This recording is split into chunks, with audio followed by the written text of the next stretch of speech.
Well, you heard earlier that there's no real concern about aluminum because it's such a small amount, and so it really shouldn't matter. But the kind of aluminum that we put into vaccines is a different kind of aluminum that we see environmentally. This is called a nanoparticle, and nanoparticles bind really tightly to the bacteria antigens, the virus antigens, the food protein antigens, and any other contaminants that are in the vaccines that we may not know about.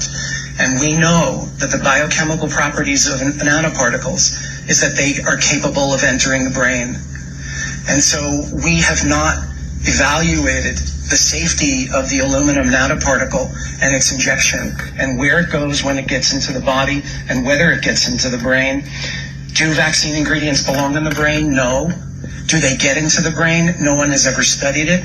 But animal studies using the same chemicals that are in vaccines that we give to children directly demonstrate that the vaccine ingredients do enter the brain. We are ignoring this information. There are scientists in Europe who've actually done studies on the aluminum nanoparticle and have shown that it can persist in the brain for years and decades. And so what we're seeing is a large outbreak of neurodevelopmental disabilities in adults, including Alzheimer's. And one of the main factors that they're finding in the brains of people with Alzheimer's is the aluminum nanoparticle that's directly related to the vaccines that we're giving. So we have never studied whether the aluminum that we're giving in vaccines gets into the brain, and we've never measured whether it stays in the brain and what it does if it does stay in the brain. But we do know that vaccines are supposed to cause inflammation in the body. But we have more than half of our children with chronic inflamed conditions. And we've never allowed ourselves to ask the question, if the vaccines cause inflammation acutely, do they continue to create inflammation chronically?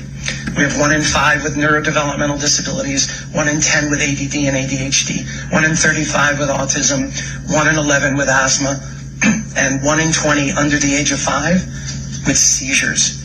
And the autoimmune diseases are exponentially rising, and we are finding that the viruses and the bacteria that we're injecting into the body, along with the adjuvants, create something called molecular mimicry, which means the body sees those viruses thinking that it's foreign, but actually finds pieces of those viruses that match pieces of the self. And the immune system doesn't differentiate between what it's been told to reject and itself.